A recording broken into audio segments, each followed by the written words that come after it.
कविताओं प्रस्तुत रचना की लेखिका जया नमन त्रिपाठी जी हैं सोनभद्र से। ये कहानी मुझे एक ग्रुप से प्राप्त हुई तो मैं बहुत पसंद आई, तो मैंने सोचा आप सबके साथ साझा करूं। कहानी का शीर्षक है स्तनपान। ठंडी का मौसम था। सुबह के 11 बज चुके थे। ट्रेन कटनी जंक्शन पर पहुंच चुकी थी। मम्मी भी साथ थी। मम्मी कैंसर से जंग जीत चुकी थी, फिर भी कीमोथेरेपी से शरीर को बुरी तरह प्रभावित किया था और अंदर से बहुत कमजोरी आ चुकी थी।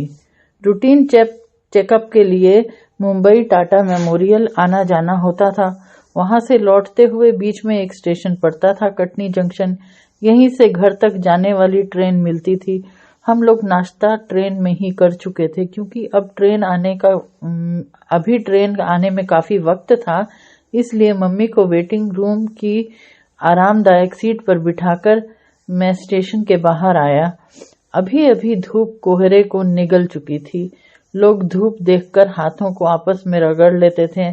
अधखुली आंखों से एक बार आसमान भी देख लेते थे। मोटे लोहे की 2 खोखली पाइप, जिनके बीच एक मीटर का अंतर था, इस पाइप से स्टेशन की घेराबंदी की गई थी, ताकि कोई जानवर आदि अंदर ना आ सके या कोई गाड़ी भी अंदर पार्क ना कर सके। मैं इस पाइप पर बैठ गया। पाइप में ठंड अभी बाकी थी। धूप मेरा माथा सहला रही थी। ठंड के कारण जमी हुई ऊर्जा अब पिघल रही थी।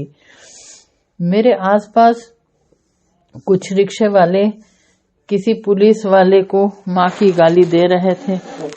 मुझे कोई फर्क नहीं पड़ रहा था। मैं अपनी हथेलियों को निहारता हुआ खोलता बंद करता ऊर्जा भरने की कोशिश कर रहा था। सहसा एक छाया सामने आकर मेरे खड़ी हो गई। मैं ऊपर देखता, इससे पहले एक औरत मेरे कंधे को छूकर हाथ पसार चुकी थी। मैं भीख देने से बचता हूँ, पर उस 25-30 साल की औरत की आंखों ने मुझे हाथ पसारे एकटक ऐसे देखती रही, जैसे 5-6 साल की बच्ची टॉफी मांग रही हो। मैंने जैकेट की बाईं जेब में पड़े 10 के नोट को उसे पकड़ा दिया। वो नोट को अपने ब्लाउज में खोसने लगी। मैंने नजरें हटा ली। वो चली गई थी। एक कोने में मोटे पैकिंग वाले गत्ते की बिस्तर पर एक बालक सो रहा था। उसके चेहरे पर धूप की गर्माहट उसे सुलाए हुए थी। उसी बच्चे के बगल में एक कंबल बिछा हुआ था। औरत उस कंबल पर बैठ गई। उसके बगल में एक कौवा इत्मीनान से खाने के टुकड़ों को चुन रहा था। औरत बार बार किसी के पास जाती और हाथ फैलाती। कोई पैकेट में बचे आधे बिस्किट दे देता, कोई चाय पकड़ा देता। उसकी चाय पीने की गति आम लोगों की तुलना में दुगनी से भी ज्यादा रही होगी। कई ऑटो रिक्शा वाले उसे कुछ ना कुछ खाने को दे देते। जब भी कोई उसे कुछ देता, वो दांत दिखाकर हंसती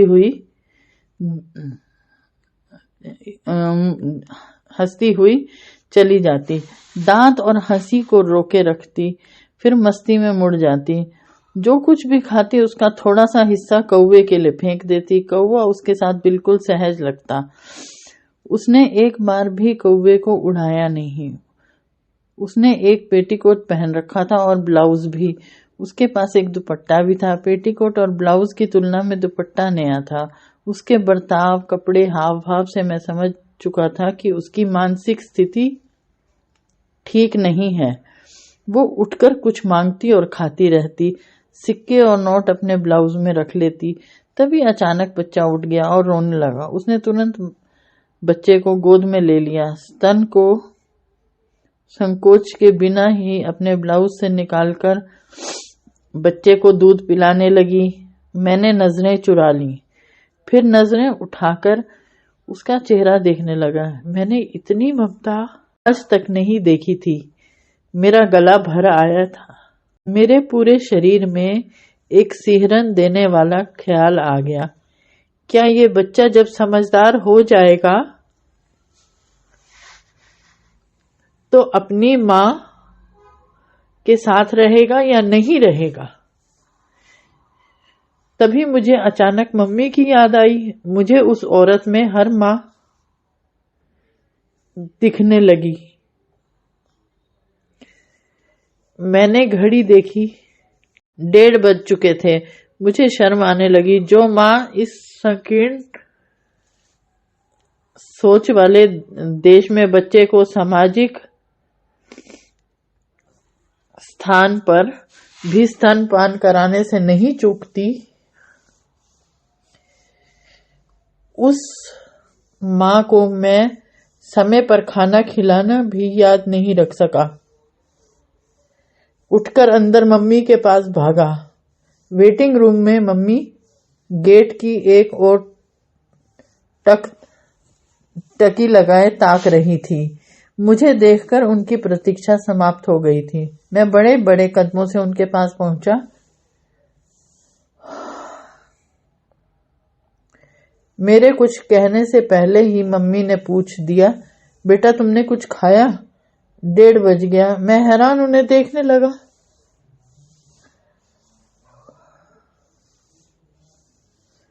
उस दिन मैंने जाना, माँ बच्चों का खाना कभी नहीं भूलती, चाहे वो पागल हो या बीमार।